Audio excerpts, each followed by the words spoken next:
श्रीमान मोहम्मद बाबर आजम। अध्यक्ष महोदय, आज मैं इस सदन और देश के सामने वो सच रख रहा हूं जिसे अक्सर हेडलाइंस में दबा दिया जाता है। तरुण कुमार की दुखद मौत को सांप्रदायिक रंग देकर परोसा गया, जबकि सच ये है कि वो दो परिवारों का आपसी झगड़ा था जिसमें दूसरे पक्ष के भी 3 लोग घायल हैं और एक आईसीयू में है। लेकिन क्या कानून सिर्फ धर्म देख के सक्रिय होता है? आज सवाल उन चेहरों का है जिनका नाम कोई नहीं ले रहा है। उन्नेस खान, आमिर, अब्दुल सलाम, मोहम्मद उमरदीन, रोशन खातून, एंजेल चकमा और साहिल अंसारी, इनकी जान की क्या कोई कीमत नहीं? तब ये सिस्टम खामोश क्यों है? तब कोई हिंदू संगठन या मीडिया का कैमरा उनके घर क्यों नहीं पहुंचा? क्या इनका गुनाह सिर्फ इनका नाम और धर्म था? अध्यक्ष महोदय, ये कैसा भारत बनाया है हमने, जहां एक हिंदू मरता है तो बुलडोजर और इनकाउंटर तैयार रहते हैं, लेकिन जब कोई मुस्लिम या अल्पसंख्यक मरता है तो सन्नाटा पसर जाता है। मेरी सरकार से मांग है, जांच निष्पक्ष हो, नफरत फैलाने वाले इन तथाकथित रक्षकों पर सख्त कार्रवाई हो, दोषी हिंदू हो या मुस्लिम उस पर कड़ी से कड़ी कार्रवाई हो और सजा मिले। ये नहीं कि कोई दूसरा जाति हो तो उस पर कार्रवाई कोई नहीं, कानून आंधा हो सकता है लेकिन धैर्य नहीं होना चाहिए। धन्यवाद। सरकार की बातें की जा रही है और एक पहलू को गलत दिखाया जा रहा है, ये बेहद गलत तरीके से दिखाया जा रहा है। सच्चाई इस बात की है कि मेरी बुआ सारी का सामान लेने जानी होती है, सारी का सामान लेकर आती है तो वहाँ पर से तो जो 20 साल का प्रिंस होता है वो मेरी बुआ के ऊपर गंदे बलून का भरा हुआ गुब्बारा फोड़ता है, जिसको मेरी बुआ देखती है और हल्ला करती है तो उसके घर वाले बाहर आ जाते हैं।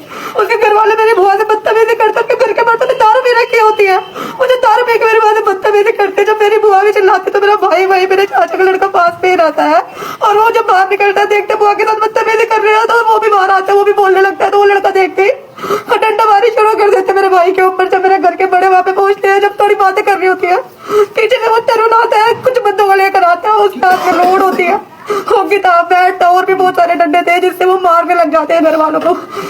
हर किसी को माथे पे वार करते हैं, जिसके हर किसी के माथे पे वार किया, हर किसी के माथे पे, हर किसी का माथा पाड़ा गया। मेरे सभी घर के बड़ों को तिहाड़ जेल में डाल दिया गया, हाथ तोड़ दिए गए। मेरे भाई को दौरे पड़ रहे थे और मेरे उस भाई का पता भी नहीं कि मेरा भाई किधर चला गया, उसको किडनैप करके ले गए, वो पता नहीं कहाँ पर है।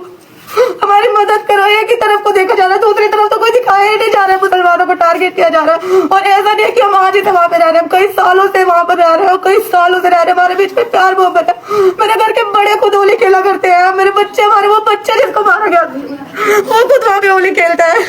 हमारे घर को टारगेट किया गया है, हमारे को सताया जा रहा है, हमारी सुनाई नहीं की जा रही है। मेरी आप लोगों से गुजारिश है, हमारी मदद कीजिए।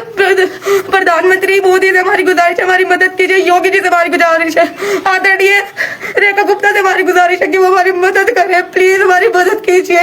हमारे घर के सभी बड़ों को जो कुछ कर सकते हैं सबको तिहाड़ जेल में डाल के फेंक दे। हम घर में सिर्फ औरतें थे, हमारी